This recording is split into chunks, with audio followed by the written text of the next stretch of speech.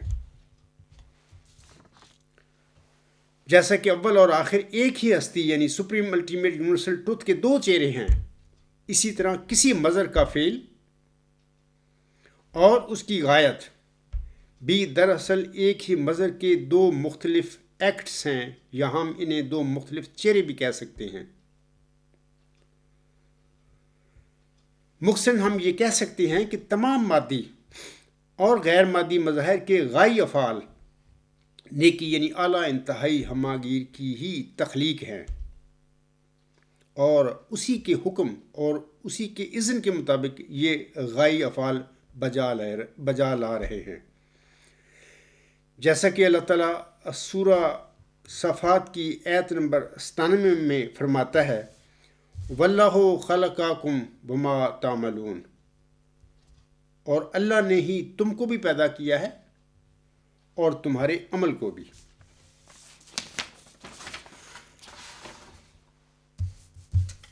اب خاکسار نے نیکی کا جو ایک اسپیکٹ پیدا ہوتا ہے اول اور آخر کے ذریعے، یعنی اس کا زمانی پہلو، اس کے متعلق آپ لوگوں کو بتا دیا ہے.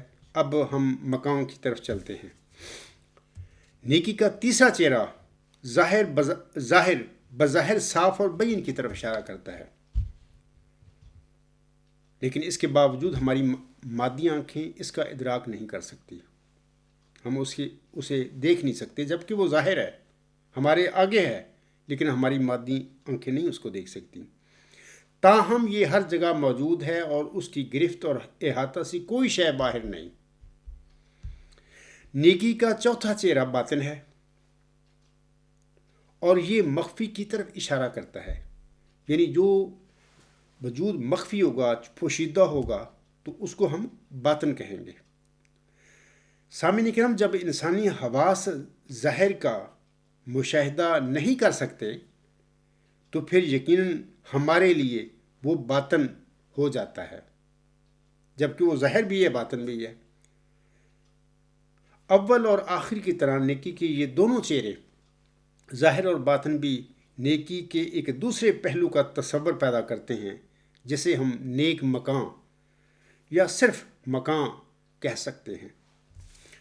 Scientifically, space is defined as the unlimited three-dimensional expanse in which material objects are located.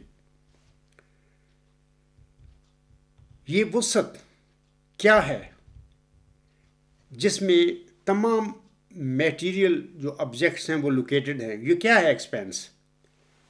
یہ مکان یا نیک مکان دراصل نیکی کے مادی اور غیر مادی ظہور ہی ہیں.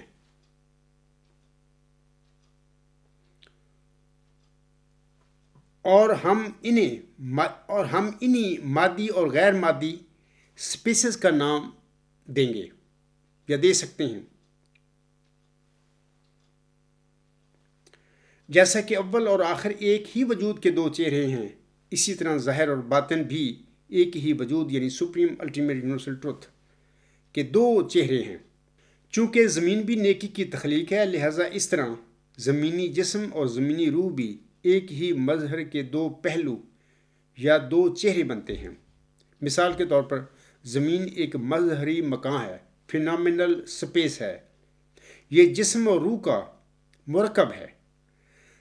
سامعین کرام، تمام قسم کے مادی اور غیر مادی مظاہر نیکی کے مکانی ظہور ہوتے ہوئے جسم اور روح کے ہی مرکب ہیں. تمام جو ہے.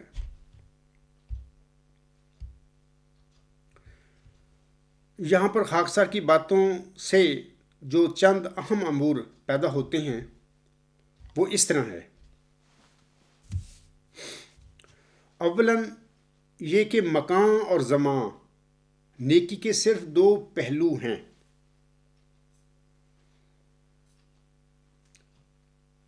جو کہ نیکی کے چاروں چہرے جو ہیں ان میں سے پہلے جو دو چہرے ہیں اول اور آخر اس کے آپس میں ملنے سے زمان پیدا ہو جاتا ہے، اور دوسرے دو چہرے ہیں نیکی کے ظاہر اور باطن ان کے آپس میں ضم ہونے سے مکان کا پہلو پیدا ہو جاتا ہے. یہ دونوں نیکی کے صرف دو پہلو ہیں، لہٰذا یہ بذات خود ایک ہی سچ کی طرف اشارہ کرتی ہیں، یا میں کہہ سکتا ہوں یہ ایک ہی سچ ہے. ثالثاً یہ کہ کوئی انسان مادی اجسام اور ان کی ارواح اور ان کے غائی افعال کو مکان اور زمان نہ سمجھے، کیونکہ یہ در حقیقت فینامنل سپیسز اور فینامنل ٹائمز ہیں. جس طرح انسان ایک مظہر ہے، لہذا اس کا جسم اور اس کی روح دونوں فینامنل سپیسز بنتے ہیں، ایسے ہی جیسے کہ کسی انسان کا لیکچر دینا اس کا مظہری زمان یعنی فینامنل ٹائم بنتا ہے یا بن جاتا ہے. ثالثاً جس طرح مکان اور زمان ایک ہی سپریم الٹیمیٹ یونیورسل ٹروتھ کے صرف دو پہلو ہیں، اسی طرح مظہری مکان اور مظہری زمان بھی ایک ہی مظہر کے صرف دو پہلوؤں کی طرف یہ دونوں اشارہ کرتے ہیں. میں سامعین سے گزارش کروں گا کہ میں اپنے زمان اور مکان کے تصور کو اس سے زیادہ آسان لفظوں میں بیان نہیں کر سکتا. بہرحال میں نے کوشش کی ہے آپ سامعین کو سمجھانے کی. ہماری کائنات مظاہر کی دو بڑی اقسام مادی اور غیر مادی مظاہر سے مرکب ہے، لہذا اس کے ساتھ ہی مظہری مکان اور مظہری زمان بھی دو اقسام میں تقسیم ہو جاتے ہیں. نمبر 1 غیر مادی مکان اور زمان، نمبر 2 مادی مکان اور زمان. جہاں تک غیر مادی مکانوں اور زمانوں کا تعلق ہے تو تمام غیر مادی مظاہر اور ان کے غائی افعال اس کی عام مثالیں ہیں. مادی مکان اور زمان آگے مزید 4 اقسام میں بٹ جاتے ہیں. نمبر 1 جماداتی مکان اور زمان، نمبر 2 نباتاتی مکان اور زمان، نمبر 3 حیواناتی یا بے عقل مکان اور زمان، اور نمبر 4 انسانی یا ذی عقل مکان اور زمان. تجزیہ کی خاطر ہم پانی کی مثال لیتے ہیں. پانی سامعین کرام ایک جماداتی مظہر ہے اور یہ مکانی اور زمانی دونوں پہلو رکھتا ہے. ہم جانتے ہیں کہ ہائیڈروجن اور آکسیجن دو مختلف ابتدائی جماداتی مکان ہیں. جب ہر ہائیڈروجن کا ایٹمی مکان کیمیاوی طور پر اور تناسبی طور پر آکسیجن کے ایٹمی مکان سے ملتا ہے تو اس کے نتیجے میں ایک سالماتی مکان یعنی مالیکولر سپیس بنتا ہے. جب ایسے لاتعداد سالماتی مکان ملتے ہیں آپس میں تو نتیجے کے طور پر پانی وجود میں آ جاتا ہے، جو کہ حقیقتاً ایک مرکب مکان ہے. مرکب مکان سے مراد بہت سارے ابتدائی اور سالماتی مکانوں کا مجموعہ. ہم دیکھتے ہیں کہ افعال ہمیشہ یا تو نیک ہوتے ہیں یا پھر بد. نیک افعال کی حالت میں غایت نیکی ہوتی ہے، جبکہ بد افعال کی صورت میں غایت بدی ہوتی ہے. چونکہ مادی مظہری مکان نیکی کا ظہور ہے، لہذا نیکی چاہتی ہے کہ وہ کام بھی نیک کرے، اور سب کو ایسا ہی کرنا چاہیے. یہی تخلیق کا مقصد ہے. تمام مادی اور غیر مادی مظاہر کی تخلیق کا یہی مقصد ہے. جب ہم کہتے ہیں کہ پانی کا زمانی پہلو مرکب ہے تو اس کا مطلب یہ ہے کہ پانی نیک کام سر انجام دیتا ہے، یا ہم یہ کہہ سکتے ہیں کہ پانی اپنی تخلیق کا مقصد پورا کر رہا ہے، نیک کام کر رہا ہے، اسی لیے بنایا گیا ہے دنیا میں۔ اللہ نے پانی کی تخلیق کی اور اس کے ذمہ ایک کام لگا دیا کہ تو نے یہ کام کرنا ہے، اور وہ کام سر انجام دے رہا ہے، انسانوں کی پیاس بجھاتا ہے، اور جو بھی ضرورت پڑتی ہے انسانوں کو یا پوری اس کائنات میں پانی کی، وہ پورا کر رہا ہے۔ تو ہم یہ کہیں گے کہ پانی نیک کام سر انجام دے رہا ہے، یعنی وہ کام کر رہا ہے جس کے لیے یہ پیدا کیا گیا ہے، اپنی تخلیق کا مقصد پورا کر رہا ہے۔ پانی کی طرح دوسرے تمام جماداتی، نباتاتی اور حیواناتی مظاہر کے زمانی پہلو بھی مرکب ہیں۔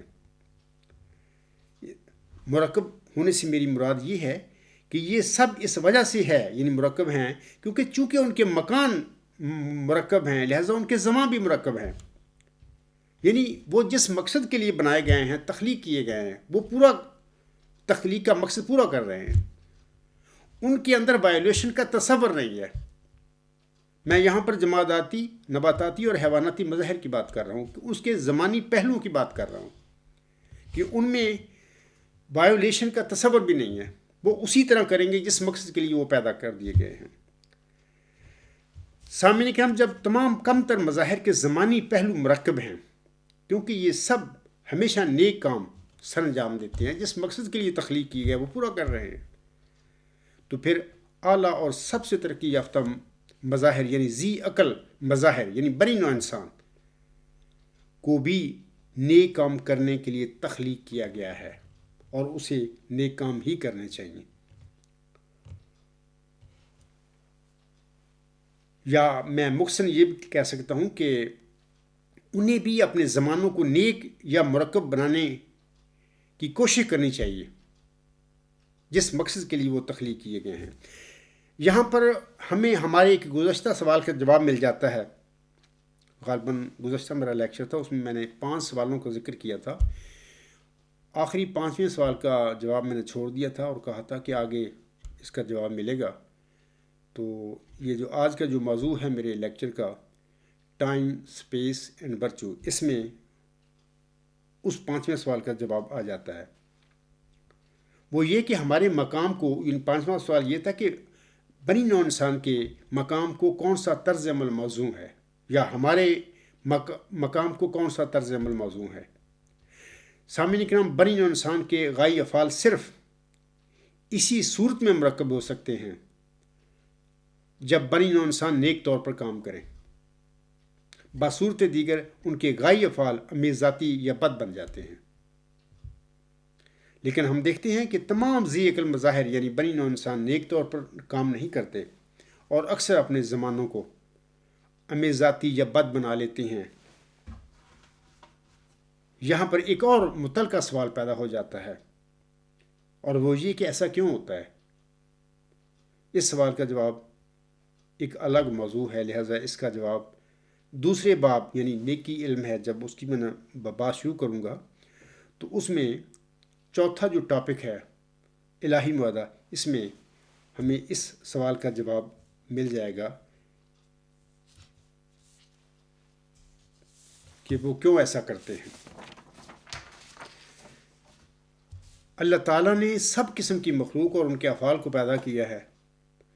اللہ تعالیٰ دونوں مکان بھی ہے اور زمان بھی ہے۔ اللہ تعالیٰ مکان ہے، لیکن کسی ما بعد طبیعتی اور طبیعتی مکان کے مفہوم میں نہیں، بلکہ اس مفہوم میں جس نے تمام غیر مادی اور مادی مکانوں یعنی مخلوق کو پیدا کیا ہے۔ اسی طرح اللہ تعالیٰ زمان ہے، لیکن کسی ما بعد طبیعتی اور طبیعتی زمان کے مفہوم میں نہیں، بلکہ اس مفہوم میں جس نے تمام غیر مادی اور مادی زمانوں یعنی غائی افعال کو پیدا کیا ہے۔ جیسا کہ اللہ تعالیٰ سورۃ اعراف کی آیت 55 میں فرماتا ہے، الا لہ الخلق والامر تبارک اللہ رب العالمین، سنو، پیدا کرنا بھی اسی کا کام ہے اور فرما برداری بھی اسی کی۔ اللہ بہت برکت والا ہے جو سارے جہانوں کا رب ہے۔ اسی طرح وہ سورۃ صافات کی آیت 97 میں فرماتا ہے، جس کا بھی میں ذکر بھی کر چکا ہوں، واللہ خلقکم بما تعملون، اور اللہ نے ہی تم کو بھی پیدا کیا ہے اور تمہارے عمل کو بھی۔ یہ جو میں باتیں کر رہا ہوں ساری، اس کی تصدیق ہو رہی ہے اللہ تعالیٰ کے کلام میں، کہ اللہ بھی یہی فرماتا ہے کہ میں نے ہی بنی نوع انسان کو، تمام قسم کی مخلوق کو پیدا کی ہے، اور ان کے جو عمل ہیں میں نے ہی، اللہ فرماتا ہے میں نے ہی ان کو بھی پیدا کیا ہے۔ قرآن کریم سے یہ بھی ثابت ہے کہ زمانہ اللہ تعالیٰ ہی ہے، جیسا کہ اللہ تعالیٰ سورۃ جاثیہ کی آیت نمبر 25 میں فرماتا ہے وَقَالُوا مَا هِيَ إِلَّا حَيَاتُنَا الدُّنْيَا نَمُوتُ وَنَحْيَا وَمَا يُهْلِكُنَا إِلَّا الدَّهْرُ وَمَا لَهُم بِذَلِكَ مِنْ عِلْمٍ إِنْ هُمْ إِلَّا يَظُنُّونَ۔ اس آیت میں اللہ فرماتے ہیں، اور وہ کہتے ہیں، یعنی یہاں پر مکہ میں جو ہمارے پیارے نبی حضرت محمد مصطفیٰ احمد مجتبیٰ صلی اللہ علیہ وسلم کے مخالفین تھے، یہاں پر ان کا ذکر ہو رہا ہے، اور وہ کہتے ہیں کہ ہماری دنیا کی زندگی کے سوا کچھ نہیں، ہم مرتے بھی ہیں اور جیتے بھی ہیں، اور زمانہ کے سوا ہمیں کوئی ہلاک نہیں کرتا۔ اللہ آگے فرماتا ہے اور انہیں اس کے بارے میں کچھ بھی علم نہیں، وہ صرف اٹکل پچو سے کام لے رہے ہیں۔ تو اس آیت سے بھی ثابت ہوتا ہے کہ لوگ اس وقت مخالفین بھی کہا کرتے تھے کہ ہمیں زمانہ ہلاک کرتا ہے، لیکن زمانے کی حقیقت کا ان کو کوئی علم نہیں تھا۔ تو اس آیت میں بھی اللہ فرماتا ہے کہ دراصل اللہ تعالیٰ ہی زمانہ ہے، اور وہی لوگوں کو ہلاک کرتا ہے اور وہی زندگیاں دیتا ہے۔ اسی طرح حدیث سے بھی یہ ثابت ہوتا ہے کہ زمانہ اللہ تعالیٰ ہی ہے، جیسا کہ صحیح بخاری جلد 3 صفحہ 499 پر یہ 2 حدیث ہیں۔ یہ باب جو ہے زمانہ کو برا کہنا منع ہے، عنوان اس کا ہے یہ باب۔ تو اس میں 2 حدیث آتی ہیں۔ پہلی حدیث 1112 ہے، اس میں فرمایا گیا ہے کہ ہم سے یحییٰ بن بکیر نے بیان کیا، کہا ہم سے لیث بن سعد نے، انہوں نے یونس سے، انہوں نے ابن شہاب سے کہا مجھ کو ابو سلمہ نے خبر دی کہ ابو ہریرہ رضی اللہ تعالی عنہ سے کہ حضرت صلی اللہ علیہ وآلہ وسلم نے فرمایا، اللہ تعالیٰ کا ارشاد ہے، آدمی زمانہ کو برا کہتا ہے اور زمانہ کا مالک تو میں ہوں، رات اور دن سب میرے ہاتھ میں ہیں۔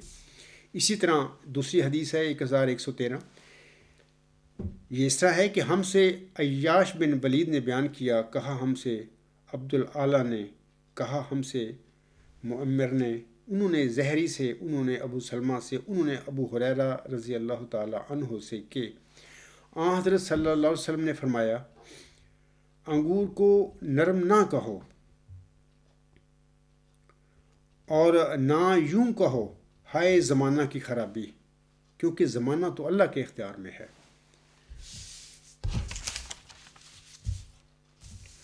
سامعین کرام، میں یہ جو باتیں بتا رہا ہوں ٹائم، اسپیس اینڈ ورچو کے حوالے سے اپنے اس لیکچر میں آپ دیکھتے ہیں کہ میرے اس لیکچر میں بھی جو زمان اور مکان کے متعلق میں نے باتیں کی ہیں، ان میں بھی جو میں نے شروع میں نیکی 4 چہرے بتائے ہیں، اول آخر اور ظاہر، اور انہی کا زیادہ ذکر ہو رہا ہے۔ اور جیسا کہ میں نے کہا ہے کہ اول کے ایک معنی تو ہیں پہلا، اور دوسرے جو مخفی معنی تھے اس لفظ میں، اس اصطلاح میں، وہ اللہ تعالیٰ نے آج اس پر ظاہر فرمائے ہیں۔ دا ایکشن، دا موشن، یعنی عمل اور حرکت بھی اس کے معنی ہیں اول کی اصطلاح کے۔ اسی طرح آخر جو ہے اس کے معنی اولن تو یہ ہے کہ آخری چیز، کوئی بھی چیز ہوگی جو آخری ہوتی ہے اس کو ہم آخر کو بولتے ہیں، لیکن اللہ تعالیٰ نے مجھ پر ظاہر فرمایا کہ اس آخر کی اندر دا آبجیکٹ، یعنی مقصد جو پرپز ہے، اس کے معنی بھی اس میں پوشیدہ ہیں۔ تو جب دونوں عمل اور مقصد ملتے ہیں آپس میں تو اس سے غائی فعل جنم لیتا ہے. اور ہمارے سارے بنی نوع انسان کے اور باقی ساری مخلوق جو ہے مادی ہے یا غیر مادی ہے ان سب کے افعال غائی ہیں. تو میں نے بتا دیا ہے کہ یہ اللہ تعالیٰ کا ایک اسپیکٹ ہے زمانی اور ایک ہے مکانی. جتنے بھی غائی افعال ہیں مخلوق کے وہ ساری اللہ تعالیٰ کا جو اسپیکٹ ہے زمانی پہلو جو ہے اس کا ایکسپریشن ہے.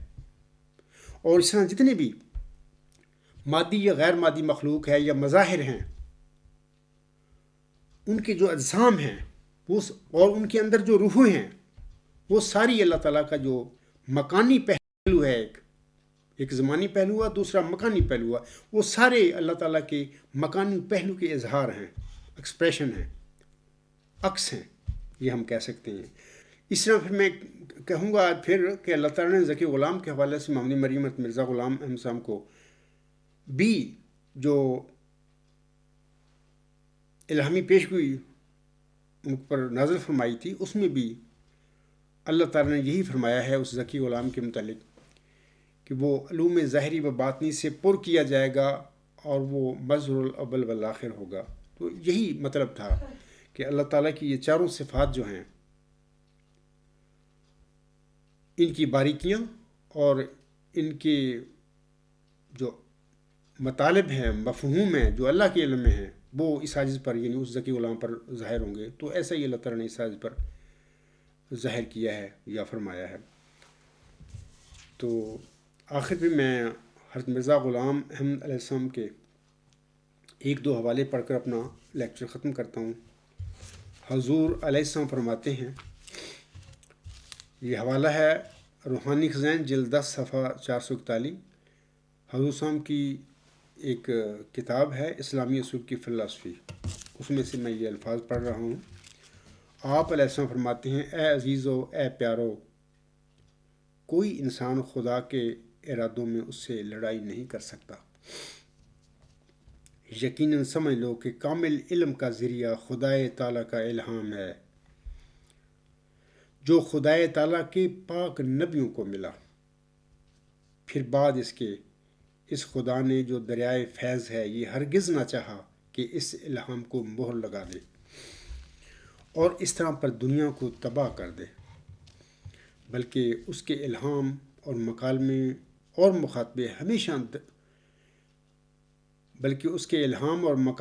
مخاطبے کے ہمیشہ دروازے کھلے ہیں. ہاں ان کو ان کی راہوں سے ڈھونڈو تب وہ آسانی سے تمہیں ملیں گی.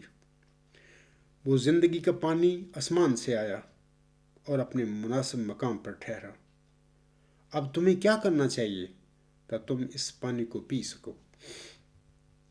یہی کرنا چاہیے کہ افتاں و خیزاں اس چشمہ تک پہنچو پھر اپنا منہ اس چشمہ کے آگے رکھ دو اس زندگی کے پانی سے سیراب ہو جاؤ. سامعین کرام اس پر میں اپنا آج کا لیکچر ختم کرتا ہوں.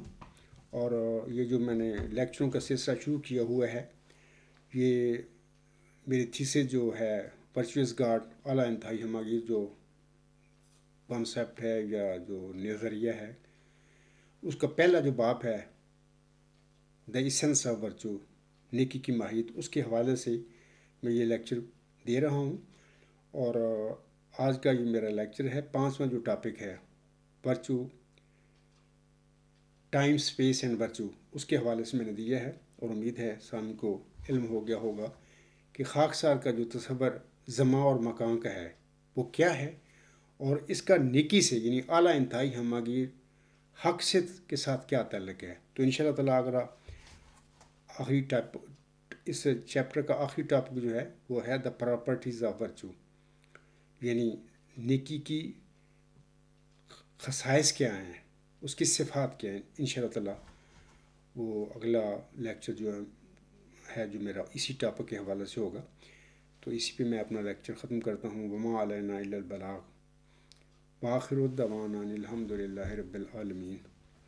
اولم و آخرم و ظاہرم و باطنن ہو و مولانا نعم المولا و نعم النصیر و نعم الوکیل.